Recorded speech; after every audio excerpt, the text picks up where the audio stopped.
Hello friends, welcome to CMA student corner. Myself Ritika Change. आज हम हमारे GST रिवीजन सीरीज़ का लेक्चर नंबर 8 स्टार्ट करने वाले हैं। इस लेक्चर के अंदर अपन चेक पॉइंट नंबर 8 को एक्सप्लेन करेंगे, समझेंगे कि किस तरीके से कौन सप्लाई मतलब चेक पॉइंट नंबर 8 अपना था कि कौन लायबल होगा गवर्नमेंट को GST पे करने के लिए। क्या वो RCM अप्लाई होगा, क्या FCM अप्लाई होगा या फिर थर्ड पार्टी होगा। जैसे कि मैंने आपको कुछ चेक पॉइंट्स बताए थे, जो मैंने आपको कहा था कि अगर वो चेक पॉइंट्स आपने याद कर लिया अच्छे से तो आपको GST समझने में बहुत आसानी होगी। तो वो चेक पॉइंट्स क्या थे, मैं आपको वापस से रिकॉल करा देती हूँ। एक मिनट। देखिए, जैसे कि आप देख सकते हैं, मैंने आपको ये फ्लो ऑफ GST, आपको याद हो तो मैंने आपको पढ़ाया था स्टार्टिंग के रिवीजन सीरीज़ के अंदर। मैंने उसके अंदर क्या बोला था आपको कि सबसे पहले अपन को ये चेक करना होता है कि वो गुड्स है या फिर सर्विस है। ये मैं आपको सिखा चुकी हूँ। फिर आपको ये चेक करना होता है कि क्या उस गुड्स और सर्विस की सप्लाई हो रही है नहीं हो रही। ये भी वाला चैप्टर भी मैंने आपको पढ़ा दिया है। फिर अपन को ये सीखना होता है कि वो जो सप्लाई है वो टैक्सेबल टेरिटरी के अंदर हो रही है या नहीं हो रही है। मैंने आपको बता दिया कि टैक्सेबल टेरिटरी के अंदर क्या होता है, अपने मतलब अपने इंडिया को माना जाता है, और 12 नॉटिकल माइल्स और जो बाकी टेरिटोरियल वाटर कौन से इंक्लूड करके मैं आपको ये भी पढ़ा चुकी हूँ। ठीक है। फिर उसके बाद में आता है चेक पॉइंट नंबर, कौन कौन जो सप्लाई कर रहा है वो टैक्सेबल पर्सन है या नहीं है। मैंने लास्ट ही लेक्चर में आपको ये बताया था कि टैक्सेबल पर्सन कौन होता है। टैक्सेबल पर्सन वो होता है जो रजिस्टर्ड है या फिर लाइबल फॉर रजिस्ट्रेशन है अंडर सेक्शन 22 या 24 के अंदर। ठीक है। फिर उसके बाद में आता है अपने पास में चैप्टर नेक्स्ट। इसके बाद में पॉइंट देखते हैं कि क्या वो 100% एग्जाम्पशन लिस्ट के अंदर कवर है या नहीं है। ये चैप्टर अभी तक अपन ने करा नहीं है, मैं इसको थोड़ा बाद में करा दूंगी। ऐसा कोई नहीं है कि पहले कि अपन को ये करना कंपलसरी है, इसको अपन बाद में भी पढ़ सकते हैं। इसके बाद में मैंने आपको वैल्यूएशन ऑफ सप्लाई, अभी लास्ट ही लेक्चर जो लेक्चर नंबर 7 था उसके अंदर मैंने आपको बताया था, और मैंने आपको कहा था कि ये बहुत इंपॉर्टेंट टॉपिक है। इसके अंदर से फिक्स है कि क्वेश्चन आता ही आता है, एक या दो क्वेश्चन तो फिक्स आते ही आते हैं। ठीक है। फिर रेट ऑफ GST अपन पढ़ चुके हैं कि क्या क्या रेट थी अपने पास में। 0%,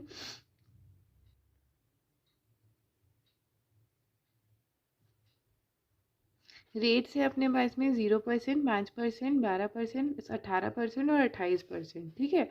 अब अपन आज इस वीडियो में पढ़ेंगे कि हु इज़ लायबल टू पे GST। गवर्नमेंट को GST कौन लायबल होगा पे करने के लिए। अगर सप्लायर पे कर रहा होगा तो वो फॉरवर्ड चार्ज कहलाएगा, अगर रेसिपेंट पे कर रहा होगा तो वो रिवर्स चार्ज कहलाएगा, और अगर है ना वो थर्ड पार्टी मतलब इको पे कर रही है तो वो कुछ स्पेशल प्रोविजंस होंगे GST के, उसके अंडर फॉल करता है। ठीक है। फिर इसके बाद में मैंने आपको क्या कहा था, चेक पॉइंट नंबर 9 अपन ये देखते हैं कि टाइम ऑफ सप्लाई क्या है, किस टाइम पे सप्लाई करी जाएगी। फिर अपन के पास में एडिशनल प्रोविजंस आते हैं, छोटे छोटे चैप्टर्स, जो कि अपन को ये बताते हैं audit, invoice, manner of payment, return, record, registration, refund, input tax credit. ठीक है। ये अपने कुछ पॉइंट्स है, और CS वालों के लिए ये पॉइंट्स भी आते हैं, है ना। तो ये जो 8 नंबर का चेक पॉइंट है, आज अपन ये पढ़ने वाले हैं कि कौन GST पे करने के लिए लायबल है गवर्नमेंट को। अब आप एक चीज़ बताइए कि अपने पास में आप क्या चीज़ पढ़ना पसंद करोगे इसके अंदर कि GST जैसे गवर्नमेंट को तो हर चीज़ पे लगता है, बहुत सारी अपने पास में गुड्स और बहुत सारे सर्विसेज है, तो अपन बेनिफिशियल अपने लिए ये रहेगा कि अपन रिवर्स चार्ज को पढ़ें कि कौन कौन ऐसे केसेस है, कौन कौन से फिक्स ऐसे केसेस है जिसके अंदर अपन को पे करना पड़ेगा, एज अ रेसिपेंट को GST पे करना पड़ेगा। राइट। तो इसी के साथ में अपन अपना चेक पॉइंट नंबर 8 स्टार्ट करते हैं आज की क्लास में। तो देखिए, check point number 8 charging section है। ये अपने पास में सबसे पहले चार्जिंग सेक्शन आता है GST का, जो होता है, जो CGST का होता है वो तो होता है 9, जो IGST का होता है वो सेक्शन नंबर 5 होता है, और जो UTGST का होता है वो सेक्शन नंबर 7 है अपने पास में। ठीक है। जैसे 9 है वैसे ही 5 और ये सारे के सारे जितने भी, जैसे 9 में अभी आपको पढ़ा रही हूँ, same to same as it is आपका सेक्शन नंबर 5 और सेक्शन नंबर 7 भी सेम है। राइट। तो सबसे पहले अपन पढ़ते हैं सेक्शन नंबर 5 क्या कहता है, सेक्शन नंबर 9 क्या कहता है। Section number 9 of CGST act 2017 के अंदर अपने पास में कुछ क्लॉजेज है। ठीक है। सेक्शन नंबर 9 सबसेक्शन 1, 2, 3, 4 और 5 है अपने पास में, 5 सब सेक्शन है इसके अंदर। ठीक है।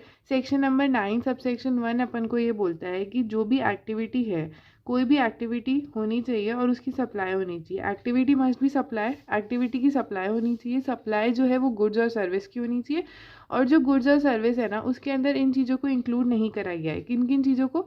जो alcoholic liquor for human consumption है, 5 पेट्रोलियम प्रोडक्ट्स है अपने, मनी है, सिक्योरिटी है और इलेक्ट्रिसिटी, इन चीज़ों को अपन इंक्लूड नहीं करते। तो क्या बता रहा है ये अपन को?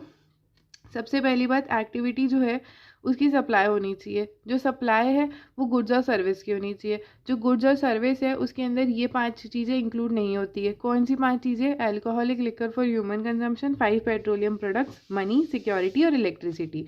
ठीक है। गुड्स और service other than negative goods में होनी चाहिए। नेगेटिव लिस्ट में आपको पढ़ा चुकी हूँ सप्लाई वाले चैप्टर में कौन कौन सी नेगेटिव लिस्ट के अंदर आते हैं। ठीक है। फिर जो वैल्यू होगी वो अपनी डिटरमाइन होगी रूल नंबर अंडर सेक्शन 15, जो मैंने आपको लास्ट क्लास में पढ़ा दिया है। जो टैक्स रेट है अपने पास में बहुत सारी टैक्स रेट्स है, लेकिन जो टैक्स रेट है वो 40% से ज़्यादा नहीं हो सकती है, मैक्सिमम रेट होती है। ठीक है, इससे ज़्यादा हो ही नहीं सकती है। ठीक है। IGST और कलेक्शन ऑफ GST जो है एज में बी प्रिस्क्राइब जिस वे में होगा, और जो टैक्स पे करेगा वो टैक्सेबल पर्सन पे करता है। राइट।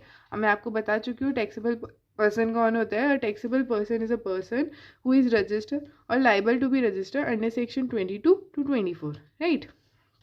तो एक बार अपन वापस से इसको देखते हैं क्या बोलता है। ये ऐसे बोलता है कि जो भी एक्टिविटी है वो मस्ट भी सप्लाई होनी चाहिए। जो सप्लाई है वो गुड्स और सर्विस की होनी चाहिए, और जो गुड्स एंड सर्विस है उसके अंदर ये 5 प्रोडक्ट्स नहीं आएंगे। कौन कौन से? सबसे पहले आता है अपने पास में alcoholic liquor for human consumption, फिर अपने पास में आता है 5 पेट्रोलियम प्रोडक्ट्स, फिर नेक्स्ट आता है अपने पास मनी, सिक्योरिटी और इलेक्ट्रिसिटी। इनका जब अपन को पता चल जाएगा कि ये हो रहा है, और वो जो गुड्स और सर्विस है वो नेगेटिव लिस्ट में भी नहीं आनी चाहिए, फिर जब अपन को पता चल जाएगा फिर अपन वैल्यू डिटरमाइन करेंगे और अपने पास में कुछ रेट्स ये है। ठीक है। तो इसी के साथ में अपना सेक्शन नंबर 9 सबसेक्शन 1 खत्म होता है। अब अपन चाहते हैं सबसेक्शन 2 के पास में। सबसेक्शन 2 क्या कहता है? सबसेक्शन 2 ये कहता है GST on 5 petroleum products from the date when the GST council will recommendation. जैसे कि मैंने आपको बताया था कि alcoholic liquor for human consumption पे, मैंने अपनी फर्स्ट ही क्लास में आपको बताया था कि alcoholic liquor for human consumption पे ना आज लग रहा है, ना कल लग रहा है, ना परसों, कभी भी नहीं लगेगा। लेकिन जो 5 पेट्रोलियम प्रोडक्ट्स है उनके ऊपर जब जैसे ही GST काउंसिल की रिकमेंडेशन पे अपन वो इन 5 पेट्रोलियम प्रोडक्ट्स पे भी लगवा सकती है। राइट। GST चार्ज कर सकते हैं। फिर नेक्स्ट सबसेक्शन आता है अपने पास में 3 और 4। जो सबसेक्शन 3 और 4 है ये अपने RCM के रिवर्स चार्ज के हैं। इसमें से है ना, मतलब RCM का फिक्स क्वेश्चन होता है। ये मान के चलिए कि RCM में से फिक्स क्वेश्चन आएंगे। जैसे अपन कुछ चैप्टर्स को फिक्स बता सकते हैं ना, जैसे मैंने आपको लास्ट में कहा था कि वैल्यूएशन में से फिक्स क्वेश्चन बनता है, RCM में से फिक्स क्वेश्चन बनता है, सप्लाई के अंदर अपन गुड्स और सर्विस है या नहीं है इस पे बनता है। जैसे लास्ट अटेम्प्ट के अंदर 5 नंबर का पूरा क्वेश्चन आ गया था कि क्या ये सप्लाई गुड्स है या फिर ये सप्लाई सर्विस है। राइट। तो इस तरीके से अब RCM क्या है? RCM में वो आते हैं जिसके अंदर जो लाइबिलिटी होती है ना GST पे करने की, वो रिसिपेंट के हैंड्स में होती है। ठीक है। अब अपने पास में 2 टाइप के RCM है। जो RCM का सबसेक्शन 3 है ना उसमें 28 केसेस आते हैं। इसके अंदर गुड्स वाला भी आता है और इसके अंदर सर्विस वाले भी आते हैं। राइट। लेकिन जो RCM का सेकंड सेक्शन है, जो सबसेक्शन 4 वाला है, उसके अंदर सिर्फ एक ही केस आता है जो कि होता है रियल एस्टेट का केस। ठीक है। तो अब अपन स्टार्ट करते हैं अपने RCM का। सबसे पहले अपन गुड्स को स्टार्ट करते हैं। सबसे पहले क्या आता है? सबसे पहली एंट्री अपने RCM की कि अगर कोई एग्रीकल्चरिस्ट सप्लाई कर रहा है गुड्स, कौन सप्लाई कर रहा है गुड्स? एग्रीकल्चरिस्ट सप्लाई कर रहा है। किस चीज़ की सप्लाई कर रहा है? कैश्यू नट्स, नॉट शील्ड और पील्ड। मतलब कैश्यू नट्स होते हैं अपने काजू, और काजू क्या है? ये उन काजू की बात नहीं कर रहा जो अपन डायरेक्टली खाते हैं, ये उन काजू की बात कर रहा है जो एक नट के अंदर आते हैं। जैसे अपनी अखरोट आती है, वो एक शील्ड, मतलब उसके अंदर होती है ना पैक, वो टाइट हिस्से के अंदर, तो जब उसको फोड़ के फिर उसमें से अपन को अखरोट वो मिलता है ना, तो उसी तरीके से काजू का भी एक शेल होता है। उस शेल को जब तोड़ते हैं ना फिर उसके अंदर से अपन को काजू निकलता है। तो ये उस टूटी हुई चीज़ की बात नहीं कर रहा है, ये पूरे शेल के साथ वाले काजू की बात कर रहा है कि अगर कोई एग्रीकल्चरिस्ट सप्लाई कर रहा है गुड्स, कौन सा गुड? कैश्यू नट, जो कि सील्ड और पील्ड नहीं है ना, और किसको कर रहा है? एनी रेजिडेंट पर्सन को। ठीक है। तो इस केस के अंदर RCM अप्लाई होगा। इस केस में रेजिडेंट पर्सन जो होगा वो GST पे करने के लिए लाइबल होगा। दूसरा क्या आता है अपने पास में? एग्रीकल्चरिस्ट है, ठीक है, वो सप्लाई कर रहा है किस चीज़ की, बीड़ी रैपर, मतलब जो तेंदू लीव्स होती है उसकी सप्लाई कर रहा है, और किसको, रेजिडेंट पर्सन को सप्लाई कर रहा है, तो उस केस में भी आरसीएम अप्लाई होगा।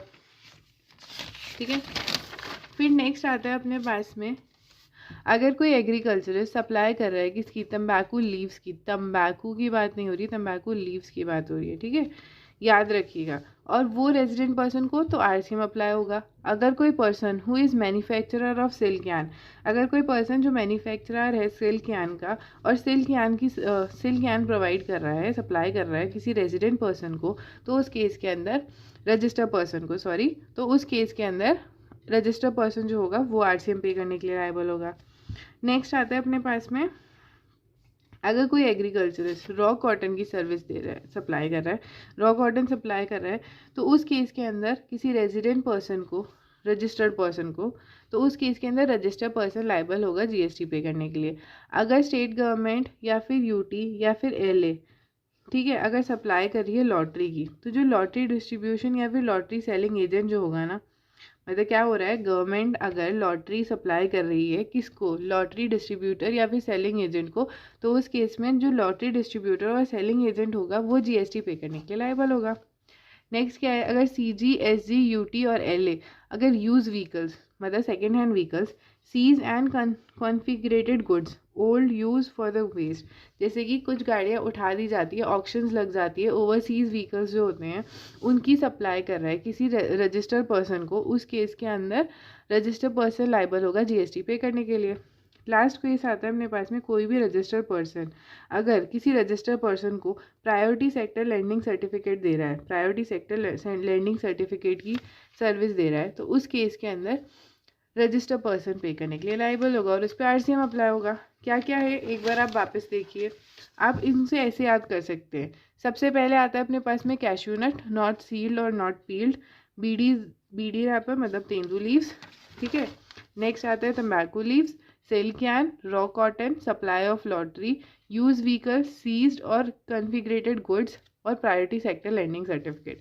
देखिए, अगर आपको ऐसा लग रहा है कि मुझे याद नहीं हो रहा, तो ये तो आपको याद करना पड़ेगा। देखो, ये फिक्स है कि लिस्ट अपन को बना के दे दी है कि ये लिस्ट है, हम जैसे आपको ये मानो कि ये क्वेश्चन दे दिया है क्वेश्चन इंस्टीट्यूट ने, ये क्वेश्चन मैं दूंगा, तो अब आपको इस चीज़ को याद करके ही जानी पड़ेगी। इसमें कुछ समझने की बात नहीं है, ये इसमें आपकी मेहनत थोड़ी ज़्यादा है। मैं आपको इसमें पूरा समझा रही हूँ, मैं आपको पूरा याद कराने की कोशिश करूँगी, लेकिन इसके अंदर क्या है ना, आपको ये पॉइंट्स याद करने पड़ेंगे एज इट इज़। इसके अंदर कोई लॉजिक कुछ नहीं, ज़्यादा ढूंढने की कोई ज़रूरत नहीं है। बस आप ये याद रखिए कि आरसीएम में 28 केसेस होते हैं, जिसमें से 8 केसेस जो है वो अपने गुड्स वाले होते हैं, और बाकी रिमेनिंग जो होते हैं अपने पास में वो सारे सर्विस वाले होते हैं। ठीक है, तो क्या बोला मैंने, आरसीएम के अंदर गुड्स के केस में सबसे पहले कैश्यू नट्स, बीडी लीव्स, तंबाकू leaves, silk yarn, raw cotton, lottery की सप्लाई कर रही है अगर गवर्नमेंट, ओवरसीज व्हीकल्स और प्रायोरिटी सेक्टर लैंडिंग सर्टिफिकेट। तो इस केस के अंदर ये गुड्स की सप्लाई है जिसके अंदर आरसीएम अप्लाई होता है। अब आप सोच रहे होगे कि इतना ज़्यादा एग्रीकल्चरिस्ट की बात हो रही है, तो इस एग्रीकल्चरिस्ट का मतलब क्या है, राइट। तो एग्रीकल्चरिस्ट का मतलब क्या होता है, एग्रीकल्चरिस्ट ओनली इंक्लूड खेती बाड़ी, नॉट पशुपालन। मतलब जो एग्रीकल्चरिस्ट होता है वो खेती बाड़ी इंक्लूड करता है। खेती बाड़ी होती है कि अपन खेत जोना और ये सारा जो काम होता है वो खेती बाड़ी के अंदर आता है। और पशुपालन होता है जानवरों की देखभाल करना, जैसे गाय चराना या फिर ये जो काम होते हैं ये इसमें नहीं आता है। एग्रीकल्चरिस्ट ओनली इंक्लूड खेती बाड़ी मतलब कल्टीवेशन, नॉट पशुपालन। ठीक है, अब एग्रीकल्चरिस्ट का मतलब क्या है, एग्रीकल्चरिस्ट की डेफिनेशन अपन को सेक्शन नंबर 2 सब क्लॉज 7 के अंदर दे रखी है ऑफ CGST एक्ट। ये क्या कहते हैं, एग्रीकल्चरिस्ट मीन्स, मतलब इंक्लूसिव डेफिनेशन है, इसके अंदर कुछ इंक्लूड नहीं होगा। एग्रीकल्चरिस्ट मीन्स एन इंडिविजुअल और HUF who undertake cultivation of land. क्या क्या कह रहा है, एग्रीकल्चरिस्ट का मतलब होता है वो इंडिविजुअल या फिर HUF कंपनियां। ये ना आपको इंस्टीट्यूट इस चीज़ में कंफ्यूज कर सकता है, वो आपको ऐसे बोल सकता है कि इंडिविजुअल और HUF की जगह वो ऐसे कह सकता है कि एक एग्रीकल्चरिस्ट है वो अपनी खेती बाड़ी का काम करता है जो कि एक कंपनी है और उसके डायरेक्टर्स उसको संभाल रहे हैं। तो याद रखिएगा कि कंपनी नहीं कर सकती, या तो इंडिविजुअल या फिर HUF ही कर सकते हैं। एग्रीकल्चरिस्ट मीन्स एन इंडिविजुअल और HUF who undertakes cultivation of land. ठीक है, कैसे, बाय ओन लेबर, या तो वो खुद की लेबर लगा रहा है, वहाँ पे खुद काम कर रहा है बैठ के, खेत में, या फिर जो फैमिली मेम्बर्स है वो काम कर रहे हैं खेत में, या फिर by servant on wage payable in cash और काइंड और hire labour under personal supervision of a family member. या तो वो खुद, देखो क्या कह रहा है, सिंपल लैंग्वेज में आपको हिंदी में बताती हूँ, ठीक है। ये ऐसे कह रहा है एग्रीकल्चरिस्ट कौन होता है? एग्रीकल्चरिस्ट वो होता है जो इंडिविजुअल और एचयूएफ हो, और जो अपनी खेत में या तो खुद काम कर रहा है या उसकी फैमिली काम कर रही है, या फिर अगर उसने लेबर रख रखी है तो जो सुपरविजन है या तो वो उसके खुद के द्वारा है या फिर उसकी फैमिली के द्वारा है। तो इसका मतलब होता है, ये होता है अपने पास, इसका मतलब होता है एग्रीकल्चरिस्ट, ठीक है। तो क्या बोला, एग्रीकल्चरिस्ट मीन्स है इंडिविजुअल और HUF who undertakes cultivation of land, या तो खुद से या फैमिली से, या फिर उसने अगर वेज बेसिस पे सर्वेंट्स रख रखे हैं तो वो पर्सनल सुपरविजन के अंदर है, या तो उसकी खुद की या फिर उसकी फैमिली की, ठीक है। आई होप आपको ये चीज़ याद हो गई होगी। अब अपन चलते हैं लिस्ट जो सर्विस वाले केस के अंदर आती है, ठीक है। List of services notify under RCM क्या है? सबसे पहले आते कोई भी फॉरेन पार्टी अगर प्रोवाइड और सप्लाई और सर्विस, अगर कोई फॉरेन पार्टी, अगर आप एक बार के लिए ऐसे सोच रहे हैं कि मैम मुझे ये नोट्स कहाँ से प्रोवाइड होंगे, तो ये नोट्स मैं आपको डिस्क्रिप्शन में लिंक प्रोवाइड कर दूँगी। और साथ ही साथ अगर डिस्क्रिप्शन से लिंक से आप नहीं खोल पा रहे हो तो मैं आपको टेलीग्राम का चैनल का लिंक भी मैं आपको प्रोवाइड कर दूंगी, आप उस पर ज्वाइन हो सकते हैं। मैं हमेशा अपनी जैसी ही वीडियो अपलोड होती है सबसे पहले मैं उसमें नोटिफाइड करती हूँ आपको, और साथ ही साथ नोट्स भी प्रोवाइड करती हूँ। वहाँ पे और भी बच्चे हैं जो एक दूसरे का डाउट सॉल्व करते हैं, तो अगर आपका मन करे तो आप उस ग्रुप में ज्वाइन हो सकते हो, और बाकी इसके नोट्स में जो है वो आपको नीचे डिस्क्रिप्शन में प्रोवाइड करा दूँगी, ठीक है। तो अपन क्या पढ़ रहे थे? अपन पढ़ रहे थे आरसीएम सर्विस के केस में। आरसीएम सर्विस के केस में क्या होता है, सर्विस प्रोवाइडर और सप्लायर क्या कह रहे हैं, कोई भी फॉरेन पार्टी अगर इंपोर्ट की सर्विस प्रोवाइड करिए किसको, कोई भी बिजनेस एंटिटी जो कि टैक्सेबल टेरिटरी के अंदर है अपनी, ठीक है। तो उस केस के अंदर क्या होगा, जो ये इंपोर्ट जो ये टैक्सेबल बिजनेस एंटिटी है जो टैक्सेबल टेरिटरी के अंदर है वो लाइबल होगी जीएसटी पे करने के लिए। नेक्स्ट है गुड्स ट्रांसपोर्ट एजेंसी, जीटीए की सर्विस। अब इसके अंदर एक कैच है, देखिए क्या, अगर जीटीए ट्रांसपोर्टेशन ऑफ गुड्स की सर्विस प्रोवाइड कर रही है, कौन सा वाला जीटीए, अगर उस पर 12% की रेट अप्लाई हो रही होगी ना तो वो आईटीसी क्लेम करने के लिए लाइबल होता है और उस पर फॉरवर्ड चार्ज लगता है। लेकिन उसी जगह अगर जो ट्रांसपोर्ट की ऑफ गुड्स की जो सर्विस दे रहा है और उस पर 5% की रेट लग रही है ना ट्रांसपोर्टर पे, तो उसमें आईटीसी तो वो अवेल कर नहीं पाएगा लेकिन उसमें आरसीएम अप्लाई होगा। तो क्या कहा मैंने, कोई भी जीटीए अगर ट्रांसपोर्टेशन ऑफ गुड्स की सर्विस दे रहा है जो कि 5% की कैटेगरी के अंदर आ रहा है, रेट की कैटेगरी के अंदर आ रहा है, और किसको प्रोवाइड कर रहा है, कोई भी पर्सन जो रजिस्टर है अंडर सीजीएसटी, यूटीजीएसटी, एसजीएसटी, कोई भी फैक्ट्री, कोई भी सोसाइटी, कोई भी कोऑपरेटिव सोसाइटी जो कि रजिस्टर है इंडिया के अंदर, कोई भी बॉडी कॉर्पोरेट या कोई भी पार्टनरशिप फर्म या फिर कोई भी कैजुअल टैक्सेबल पर्सन, उसको अगर जीटीए सर्विस प्रोवाइड कर रहा है ट्रांसपोर्टेशन ऑफ गुड्स की, तो ये सारे जो लोग हैं ये सारे लोग लायबल होंगे जीएसटी पे करने के लिए, ठीक है। नेक्स्ट आता है अपने पास में, अगर कोई एडवोकेट या फिर फर्म ऑफ एडवोकेट की या फिर लीगल सर्विस प्रोवाइड कर रही है किसको, किसी बिजनेस एंटिटी को, तो बिजनेस एंटिटी जो है वो लायबल होगी जीएसटी पे करने के लिए। फिर इसके बाद में आता है कोई भी एडवोकेट या फिर कोई भी फर्म ऑफ एडवोकेट्स अगर आर्बिट्रेशन ट्रिब्यूनल की सर्विस प्रोवाइड कर रही है किसी बिजनेस एंटिटी को, तो बिजनेस एंटिटी लायबल होगी जीएसटी पे करने के लिए। नेक्स्ट है अपने पास में, कोई भी पर्सन अगर स्पॉन्सरशिप की सर्विस दे रहा है, जैसे स्पॉन्सरशिप करते हैं, आपने देखा हो अपनी क्रिकेट टीम के अंदर स्पॉन्सर्स जो टी शर्ट होती है उसमें बहुत से लोगों की स्पॉन्सरशिप की उसमें लोगोज लगे रहते हैं कि ये लोग स्पॉन्सर कर रहे हैं। अगर वो स्पॉन्सरशिप की सर्विस कर रहे हैं और किसी बॉडी कॉर्पोरेट या किसी पार्टनरशिप फर्म को कर रहे हैं, तो जो बॉडी कॉर्पोरेट और जो पार्टनरशिप फर्म होगी ना वो लायबल होगी जीएसटी पे करने के लिए, ठीक है। नेक्स्ट आता है अपने पास में डायरेक्टर, अगर डायरेक्टर की सर्विस प्रोवाइड कर रहा है किसी बॉडी कॉर्पोरेट को, डायरेक्टर अगर डायरेक्टर की सर्विस प्रोवाइड कर रहा है किसी बॉडी कॉर्पोरेट को, तो उस केस के अंदर वो बॉडी कॉर्पोरेट आरसीएम प्रोवाइड करेगी। अब इस डायरेक्टर के अंदर एक है ना अमेंडमेंट है जो कि मैं आपको आगे बताती हूँ,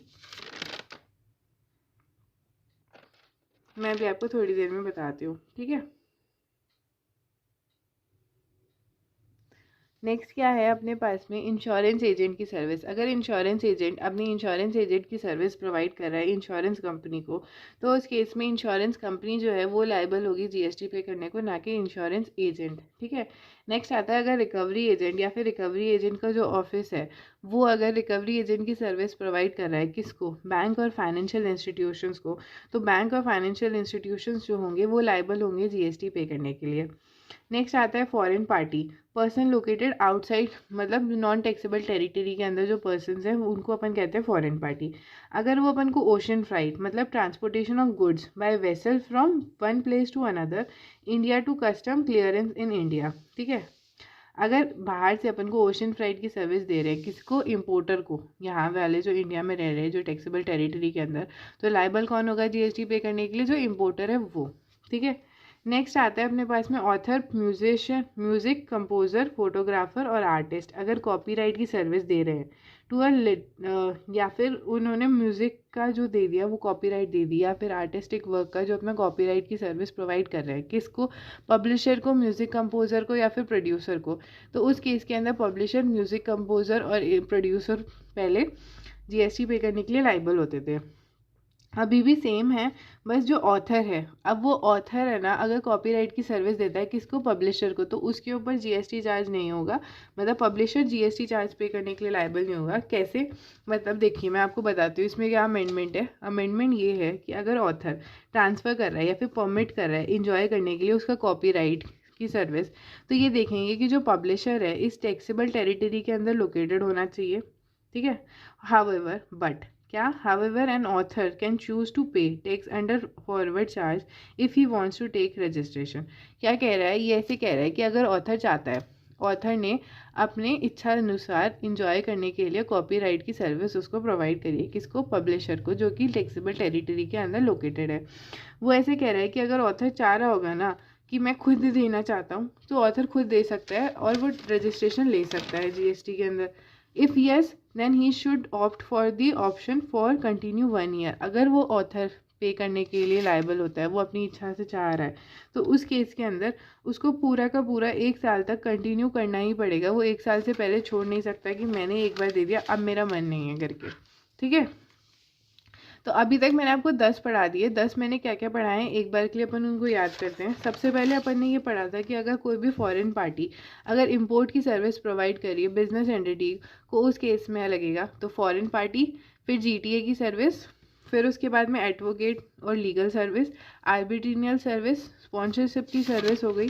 फिर उसके बाद में आती है सर्विस, अगर service by service of director, insurance agent की सर्विस, रिकवरी एजेंट की सर्विस, ओशन फ्लाइट की सर्विस और कॉपीराइट की सर्विस अगर दी जा रही है, तो इस केस के अंदर आरसीएम अप्लाई होगा।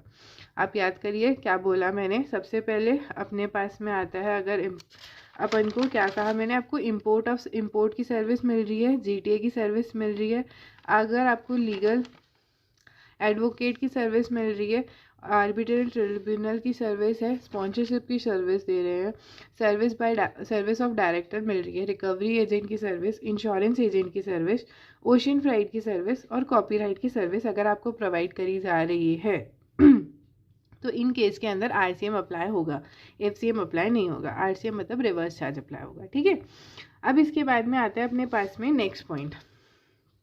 नेक्स्ट क्या कहता है, अगर गवर्नमेंट सर्विस प्रोवाइड कर रही है, ऑल सर्विसेज ऑफ गवर्नमेंट, ठीक है, except service by department of post, अगर पोस्ट वे स्पीड पोस्ट से अगर कोई तुम भेज रहे हो, या service in relation to aircraft vessel, या फिर service of transportation of goods, या तो तुम स्पीड पोस्ट से प्रोवाइड कर रहे हो, या सर्विस जो है इन रिलेशन टू एयरक्राफ्ट और वेसल प्रोवाइड कर रहे हो, या फिर क्या सर्विस तुम प्रोवाइड कर रहे हो ट्रांसपोर्टेशन ऑफ गुड्स की। अगर गवर्नमेंट इसको ये सर्विस प्रोवाइड कर रही है किसी बिजनेस एंटिटी को, इन सर्विसेज को, इन 3 सर्विसेज को छोड़ के बिजनेस एंटिटी लाइबल होगी जीएसटी पे करने के लिए। ठीक है।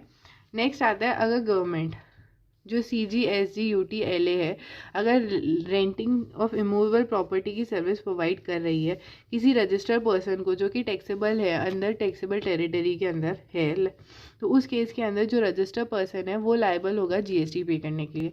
अगर कोई मेंबर जो ओवरसीइंग कमेटी का है वो कोई भी सर्विस प्रोवाइड कर रहा है आरबीआई को, तो आरबीआई लायबल होगी जीएसटी पे करने के लिए।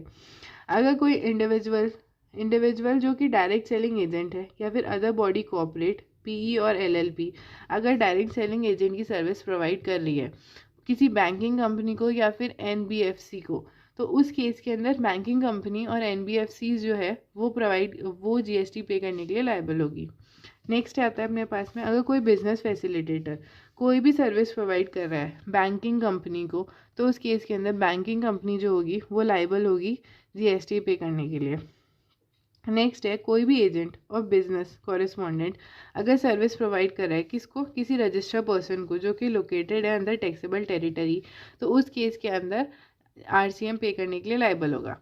नेक्स्ट आता है अपने पास में, कोई भी पर्सन जो कि बॉडी कॉर्पोरेट है अदर देन बॉडी कॉर्पोरेट है, अगर वो सर्विस सिक्योरिटी की सर्विस प्रोवाइड कर रहा है किसको, जो कि रजिस्टर्ड पर्सन है अंडर टैक्सेबल टेरिटरी के अंदर, तो जो रजिस्टर्ड पर्सन होगा जिसको सिक्योरिटी की सर्विस मिल रही है वो लायबल होगा जीएसटी पे करने के लिए। मैंने ये ऑथर वाला अमेंडमेंट आपको बता दिया है।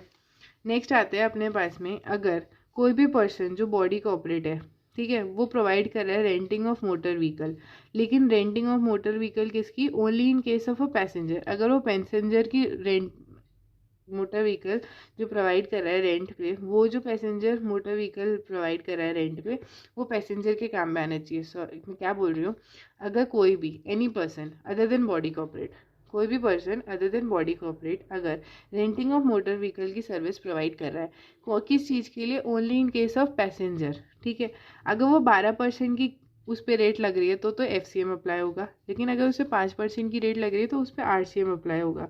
और इसके अंदर क्या होता है, जो फ्यूल कॉस्ट और जो ड्राइवर का कंसिडरेशन होता है ना वो इसमें इंक्लूड करा जाता है, ठीक है, फिर रेट निकलती है।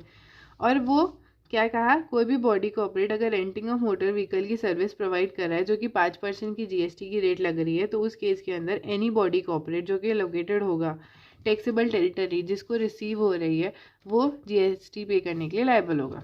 नेक्स्ट है, अगर कोई लेंडर या फिर ओनर ऑफ सिक्योरिटी लेंड करता है अपनी lending of security under security lending scheme 1997, तो उस केस के अंदर जो बोरोवर जिसको लेंड कर रहा है वो अपने शेयर्स, वो लायबल होगा जीएसटी पे करने के लिए। अब आप ऐसे हो रहे हो कि तो लैंडिंग सर्टिफिकेट ये क्या था, ये जो है ये ऐसे कहता है कि ऐसे आपने सुना होगा जो शेयर मार्केट के अंदर स्टेक काम करते हैं उन्होंने सुना होगा या फिर कभी आपने कि अपन अपने शेयर्स को भी रेंट पे दे सकते हैं, अपनी सिक्योरिटी को रेंट पे प्रोवाइड कर सकते हैं, तो वो बस यही होता है।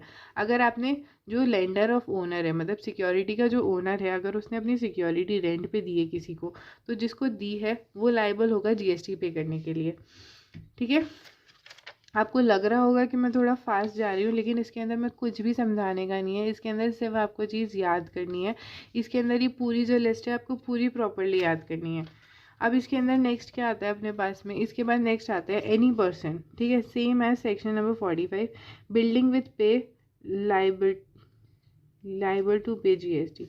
कोई भी पर्सन अगर सर्विस अप्लाई कर रहा है किसी पर्सन को बाय ट्रांसफ़र कर रहा है, जो डेवलपमेंट राइट होता है जो बिल्डर्स के केस में होता है, अगर बिल्डर्स की कंस्ट्रक्ट कर सकते हो आप, तो उस केस के अंदर प्रमोटर को, तो प्रमोटर लायबल होगा जीएसटी पे करने के लिए। दूसरा भी ये वाला जो है, ये वाला 22 वाली एंट्री, ये भी आपके बिल्डर वाले केस में है। ये क्या कह रहा है कि अगर कोई पर्सन ने 30 साल या फिर 30 साल से ज़्यादा के लिए अगर किसी लैंड या फिर किसी लैंड को लीज पे दे दी है किसी प्रमोटर को, तो उस केस में जो प्रमोटर होगा वो लायबल होगा जीएसटी पे करने के लिए। मैं एक बार आपको जितनी भी सर्विसेज है उनको सबको वापस रिकॉल कराती हूँ। सबसे पहले अपन ने ये पढ़ा था, कोई भी फॉरेन पार्टी अगर इम्पोर्ट की सर्विस प्रोवाइड कर रही है तो मतलब फॉरेन पार्टी की सर्विस। नेक्स्ट आता है अपने पास में जीटीए की सर्विस, एडवोकेट और लीगल की सर्विस, आर्बिट्रल एंड ट्रिब्यूनल की सर्विस, स्पॉन्सरशिप की सर्विस, डायरेक्टर की सर्विस, इंश्योरेंस एजेंट की सर्विस, रिकवरी एजेंट की सर्विस, ओशन फ्राइट की सर्विस। आप इनको 10-10 करके याद कर सकते हो। अगर आप 10-10 करके याद करोगे तो आपको आराम से याद हो जाएंगे, ठीक है। ओशन फ्राइट की सर्विस हो गई, कॉपीराइट की सर्विस, कोई भी गवर्नमेंट कोई भी सर्विस प्रोवाइड करिए किसी बिजनेस एंटिटी को, बस इन 3 सर्विसेज को छोड़ के कौन कौन सी, सर्विस बाय स्पीड पोस्ट या फिर service in relation to aircraft and vessel या फिर service of transportation of goods, ये इनको छोड़ के बाकी तो उस केस में आरसीएम अप्लाई होगा।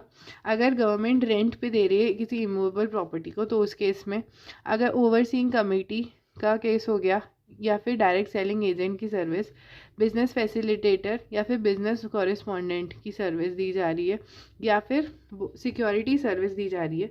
एक सेकेंड, सॉरी, अगर सिक्योरिटी की सर्विस प्रोवाइड करी जा रही है तो ये, और अपने पास में लास्ट 4 क्या आते हैं, अगर आपने रेंटिंग करी है मूवेबल मोटर व्हीकल को किसी बॉडी कॉर्पोरेट को, तो उस केस के अंदर आरसीएम अप्लाई होगा। अगर आपने सिक्योरिटीज़ अपनी लेंड करी है, रेंट पे दी है, तो उस केस में जो बोरोवर होगा उसमें आरसीएम अप्लाई होगा। और 2 एंट्रीज बिल्डर वाली है कि अगर आपने अपना डेवलपमेंट का राइट ट्रांसफ़र करा है तो प्रमोटर के लाइबल होगा जीएसटी पे करने के लिए, और अगर आपने लीज पे दे दिए 30 साल या 30 साल से ज़्यादा के लिए तो उस केस में प्रमोटर लाइबल होगा जीएसटी पे करने के लिए, राइट। तो मैंने आपको ये सारी की सारी जितनी भी आरसीएम की एंट्रीज है, गुड्स वाली और सर्विस वाली, वो दोनों की दोनों आपको पढ़ा दी है। आप इन सबको फिक्स याद करके जाइएगा, क्योंकि इसमें आपको बहुत हेल्प मिलेगी आगे आने वाले जो चैप्टर्स होंगे, जो अपन टाइम ऑफ सप्लाई या फिर ये सारे चैप्टर्स पढ़ेंगे प्लेस ऑफ सप्लाई, तो उसमें बहुत हेल्प होगी। क्योंकि आपको अगर यही नहीं पता होगा कि कौन लायबल है जीएसटी पे करने के लिए, तो आपका क्वेश्चन गलत हो जाएगा। तो आप ही आपके लिए ही बोल रही हूँ कि इस लिस्ट को बिल्कुल प्रॉपरली याद कर लीजिएगा। आप इस लिस्ट की चाहे से एक फ़ोटो खींच के आप अपने वॉल पे चिपका दीजिएगा और रोज़ाना सुबह उठ के इसको रीड कर लीजिएगा एक बार, ठीक है। नेक्स्ट क्या आता है अपने पास में, मैंने आपको सेक्शन सब सेक्शन 1 पढ़ा दिया है, सब सेक्शन 2 पढ़ा दिया है, सब सेक्शन 3 4 पढ़ा दिया है, 4 में पढ़ाऊँगी, सॉरी। 4 क्या होता है, इसके अंदर एक ही केस आता है जो कि रियल एस्टेट का होता है। इसमें क्या होता है, इफ़ प्रमोटर जो रिसिपेंट है परचेज करता है किसी गुड्स को service of a construction project की, तो उस केस के अंदर जैसे सीमेंट परचेज करी है अपन ने, रियल एस्टेट से रिलेटेड कोई भी चीज़ बिल्डिंग बनाने के लिए, कंस्ट्रक्शन के लिए, जैसे सीमेंट हो गया फॉर एग्जांपल, तो उस केस के अंदर प्रमोटर जो होगा वो लायबल होगा, जो रेसिपेंट है वो लायबल होगा जीएसटी पे करने के लिए, ठीक है। तो ये भी हो गया। अब लास्ट आता है अपने पास में सेक्शन 9 सब सेक्शन 5। ये क्या है, स्पेशल केस में, मतलब इको पे कब लायबल होगा जीएसटी पे करने के लिए। देखिए, अगर जो है ना इको जो होता है ना, अगर आपने एक बार के लिए पढ़ रखी हो जीएसटी पहले, आई होप कि पढ़ रखी होगी तभी आप यहाँ रिवीजन के लिए आए हैं, और नहीं पढ़ रखी तो इट्स ओके, मैं अपनी पूरी कोशिश करूँगी, राइट। तो क्या है, जो इको होती है वो अंडर सेक्शन 24 के अंदर कंपलसरी रजिस्ट्रेशन कराने के लिए लायबल होता है, ठीक है। अब इस सेक्शन में क्या कह रहा है, अगर कोई सप्लायर इको की सर्विस ले रहा है, इको के थ्रू सर्विस ले रहा है ना, तो उस केस में क्या होगा, जैसे ई के सप्लायर ये रेसिपेंट है, रेसिपेंट इको के पास में आया, फॉर एग्जांपल अमेज़ोन के पास में आया, उसने कोई चीज़ परचेज करी और सप्लायर इको को वो सामान भेज देगा और वो सामान रेसिपेंट के पास पहुंच जाएगा, है ना। ये इसके पास गया, ये इसके पास गया, और इसने इसको सामान भेज दिया। अब क्या है कि अगर इको इन 3 सर्विसेज के अलावा प्रोवाइड कर रहा है ना, तो उस केस के अंदर तो इको जीएसटी पे करने के लिए लायबल नहीं होगा, ठीक है। कौन कौन सी 3 चीज़ें हैं, सबसे पहले अगर वो कैब की सर्विस प्रोवाइड कर रहा है अकोमोडेशन की सर्विस या हाउस कीपिंग की सर्विस। कैब में हो गए अपने जैसे ओला, उबर, ये वाली सर्विसेज हो गई, है ना। और प्रोवाइडिंग अकोमोडेशन अपना ट्रिबागो हो गया, अपने पास में ओयो रूम्स हो गया, ये जो एग्जांपल्स है, अगर इनकी सर्विस प्रोवाइड कर रहे हैं। हाउस कीपिंग में जैसे अर्बन क्लैम्प हो गया, अगर ये 3 सर्विसेज प्रोवाइड कर रहा है इको, तो इस केस के अंदर तो इको जो होगा वो लायबल होगा जीएसटी पे करने के लिए। लेकिन अगर इन 3 सर्विसेज के अलावा वो कोई और सर्विस पे कर रहा है, तो उस केस के अंदर जो रेसिपेंट होगा वो लायबल होगा टीसीएस कलेक्ट करने के लिए। रिसिपेंट से अपन टीसीएस कलेक्ट करेंगे 1% की रेट में, और जो सप्लायर होगा वो लायबल होगा जीएसटी पे करने के लिए, ठीक है। अब ये टीसीएस का क्या सीन है, टीसीएस अपने एक ही केस में लगता है, 1% की रेट से लगता है, और जो रिसिपेंट होता है वो लायबल होता है टीसीएस पे करने के लिए। अभी आप इतना समझिए, और आगे आने वाला जो चैप्टर होएगा टीडीएस और टीसीएस का, वो उसके अंदर मैं आपको प्रॉपरली समझा दूँगी, राइट। तो मैंने आपको क्या कहा कि अगर इको इन 3 सर्विसेज के अलावा कोई और सर्विस प्रोवाइड कर रहा है, किस किस की, कैब की सर्विस, प्रोवाइडिंग अकोमोडेशन की सर्विस, या फिर हाउस कीपिंग की सर्विस, अगर इन 3 सर्विसेज को छोड़ के वो कोई और सर्विस प्रोवाइड कर रहा है, तो उस केस के अंदर जो सप्लायर होगा वो लायबल होगा जीएसटी पे करने के लिए, और जो रिसिपेंट होगा उससे 1% की रेट से टीसीएस कलेक्ट कर लिया जाएगा। और अगर वो इन 3 सर्विसेज को प्रोवाइड करा रहा है, तो जो इको होगा वो लायबल होगा जीएसटी पे करने के लिए, ठीक है। तो मैं आपको एक बार के लिए इसी के साथ में ये पूरा चैप्टर कंप्लीट होता है। मैं आपको पूरा चैप्टर एक बार वापस से 5 से 10 मिनट के अंदर पूरा रिकॉल करा देती हूँ। मैंने आपको क्या कहा था, सेक्शन नंबर 9 जो है, जो CGST का है, वो अपना चार्जिंग सेक्शन है। जैसा 9 के 5 सब सेक्शंस है, वैसे ही 5 के 5 सब सेक्शंस है और 7 के भी 5 सब सेक्शंस है। जो अपन ने 9 का पढ़ा है वही एज इट इज़ इनका भी होगा। सेक्शन नंबर 9 जो है उसका सब सेक्शन 1 क्या कहता है, वो ऐसे कहता है कि कोई भी एक्टिविटी उसकी सप्लाई होनी चाहिए, जो सप्लाई है वो गुड्स और सर्विस की होनी चाहिए। जो गुड्स और सर्विस है उसके अंदर ये 5 चीज़ें इंक्लूड नहीं होती है: alcoholic liquor for human consumption, 5 petroleum products, money, security, electricity. जैसे ये हो गया, ये नेगेटिव लिस्ट के अंदर कवर नहीं होनी चाहिए और अपन वैल्यू निकाल लेंगे 15 अंडर सेक्शन 15, जो कि मैंने आपको लास्ट सेक्शन में पढ़ाया था। फिर सब सेक्शन 2 अपन पढ़ते हैं। सब सेक्शन 2 ये कहता है कि GST काउंसिल जैसे ही रिकमेंडेशन के बाद में वो जो 5 पेट्रोलियम प्रोडक्ट्स है उन पे भी GST लाइबल हो जाएगा। पहले नहीं है, अभी नहीं है, बट जैसे ही GST काउंसिल रिकमेंड कर देगी उसके बाद में हो जाएगा। फिर अपन ने RCM का सेक्शन पढ़ा था, जो कि सब सेक्शन 3 और सब सेक्शन 4 है। सब सेक्शन 3 के अंदर अपने पास में 28 केस है और सब सेक्शन 4 के अंदर अपने पास में एक ही केस है, रियल एस्टेट का केस है।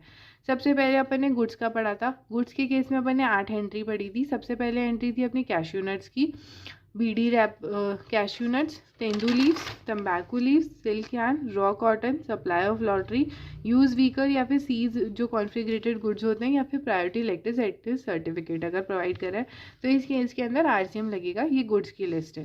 फिर इसके बाद मैंने आपको बताया था एग्रीकल्चरिस्ट कौन होते हैं। एग्रीकल्चरिस्ट वो इंडिविजुअल और HUF होते हैं जो अपनी खुद की खेत में या तो खुद काम कर रहे हैं या उनकी फैमिली मेम्बर काम कर रहे हैं, या फिर वो अगर किसी सर्वेंट को रख रहे हैं तो उसकी जो सुपरविजन है वो या तो खुद से या फिर किसी फैमिली मेम्बर के थ्रू हो रही है। फिर उसके बाद मैंने आपको ये बताया था कि सर्विस के केस में किन किन चीज़ों के अंदर RCM लगता है।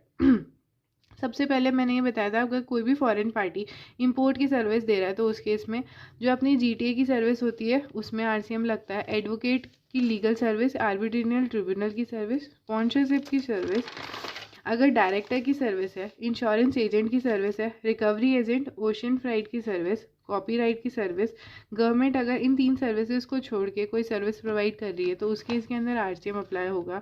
अगर renting of immovable property government provide कर रही है तो उस केस के अंदर overseeing committee, direct selling agent की सर्विस, बिजनेस फैसिलिटेटर की सर्विस, बिजनेस कॉरेस्पॉन्डेंट की सर्विस, या कोई भी पर्सन जो सिक्योरिटी की सर्विस प्रोवाइड कर रहा है तो उस केस के अंदर लायबल होगा। और लास्ट 4 क्या है कि अगर कोई भी body corporate other than body corporate अगर रेंटिंग ऑफ मोटर व्हीकल की सर्विस प्रोवाइड कर रहे हैं सॉरी, अगर कोई भी body corporate other than body corporate अगर रेंटिंग ऑफ मोटर व्हीकल की सर्विस प्रोवाइड कर रहे हैं तो उस केस में landing certificate, landing of security under landing security scheme 1997 के अंदर अगर वो कर रहे हैं तो अगर 2 केस अपने कंस्ट्रक्शन वाले बिल्डर वाले केस में आते हैं। सबसे पहले ये आता है कि अगर अपने ने डेवलपमेंट राइट जो है वो ट्रांसफ़र कर दिया है, और दूसरा केस आता है कि अगर जो अपनी लैंड है उसको अपने 30 ईयर्स या फिर उससे ज़्यादा के लिए लीज पे प्रोवाइड कर दी गई है तो वो अपना उस केस में अपना RCM लगता है। फिर अपना एक केस आता है सेक्शन 4 के अंदर रियल एस्टेट का। अगर आपने किसी भी कंस्ट्रक्शन के केस में लिए कोई भी चीज़ परचेज़ करिए, फॉर एग्जांपल सीमेंट परचेज़ करिए, तो उस केस के अंदर जो प्रमोटर होगा, जो रिसिपेंट होगा, वो लायबल होगा GST पे करने के लिए। फिर मैंने आपको सबसेक्शन 5 में ये बताया था कि अगर इको कैब सर्विस या फिर प्रोवाइडिंग अकोमोडेशन की सर्विस या फिर हाउस कीपिंग की सर्विस प्रोवाइड कर रही है तो उस केस के अंदर तो जो इको होगा वो लायबल होगा GST पे करने के लिए। लेकिन अगर इन तीनों सर्विसेज को छोड़ के कोई और सर्विस प्रोवाइड कर रहे हैं तो जो सप्लायर होगा वो लायबल होगा GST पे करने के लिए, और रिसिपेंट से अपन TCS कलेक्ट करेंगे 1% की रेट पे। तो इसी के साथ में मेरा चेक पॉइंट नंबर जो 8 है वो मैं कंप्लीट कर दिया है। चेक पॉइंट नंबर 8 कंप्लीट हो चुका है। तो इसी के साथ में चेक पॉइंट नंबर 8 जो है वो कंप्लीट हो चुका है। अब मैं एक बार आपको बता देती हूँ कि अपन ने कितना जो अपनी GST की रिवीजन सीरीज़ चल रही है तो अभी तक अपन ने क्या क्या चीज़ें कंप्लीट कर ली है और जो चीज़ें नहीं करी है, जिससे आपको भी एक आइडिया हो जाएगा कि हाँ अपन ने इतना पढ़ लिया और अपना इतना सा पोर्शन बाकी है। तो देखिए, सबसे पहले अपन ने चेक पॉइंट नंबर 1 जो है गुड्स है या सर्विस है वो अपन पढ़ चुके हैं। जो चेक पॉइंट नंबर 2 की सप्लाई हो कब मानी जाएगी, कब है, किस केस में सप्लाई नहीं मानी जाएगी, नेगेटिव लिस्ट, ये सारे अपन पढ़ चुके हैं। फिर अपन ने टाइम ऑफ सप्लाई जो है वो अभी तक नहीं पढ़ा है।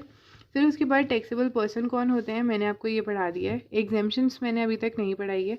वैल्यूएशन जो है वो मैं आपको लास्ट लेक्चर में पढ़ा चुकी हूँ। रेट्स मैं आपको बता चुकी हूँ। ठीक है। और अपन ने आज आरसीएम और एफसीएम भी कोर्स, जो आरसीएम, एफसीएम और इको के केस में कौन लायबल होगा जीएसटी पे करने के लिए, ये पढ़ लिया है। ठीक है। नेक्स्ट लेक्चर के अंदर अपन कोशिश करेंगे टाइम ऑफ सप्लाई पढ़ने का, या फिर जो भी चैप्टर होगा मैं आपको बता दूंगी। बट मैं यही बोलूँगी कि अगर आपको कहीं भी ऐसा लग रहा है कि मैं फास्ट गई हूँ इस लेक्चर में, तो सॉरी है उसके लिए, लेकिन मैंने अपनी पूरी कोशिश करी है। ये लिस्ट आपको पूरी खुद से ही याद करनी पड़ेगी, इसके अंदर मैं ज़्यादा आपकी हेल्प नहीं कर सकती हूँ। आप एक बार करिए, 10 याद करिए, 10 रख के फिर उन पे हाथ रख के फिर आप अपने आप बोलिए, फिर उसके बाद में उन नेक्स्ट 10 को याद करिए, फिर उनको आप पेन से लिखिए अपनी कॉपी में, तभी आपको ये चीज़ याद होगी, ये लिस्ट।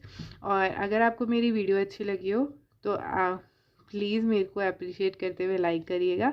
ये के जो नोट्स हैं मैं आपको डिस्क्रिप्शन में प्रोवाइड कर दूंगी, और साथ ही साथ मैं अपने टेलीग्राम चैनल का लिंक भी प्रोवाइड कर दूंगी। उस टेलीग्राम चैनल पे भी मैं अपने नोट्स और जैसी कोई भी अपडेट या फिर वीडियोस जो होती है मैं उसका सबसे पहले अपडेट वहीं देती हूँ। अगर आपको मेरी वीडियो अच्छी लगी हो तो please like, share and subscribe. Thank you.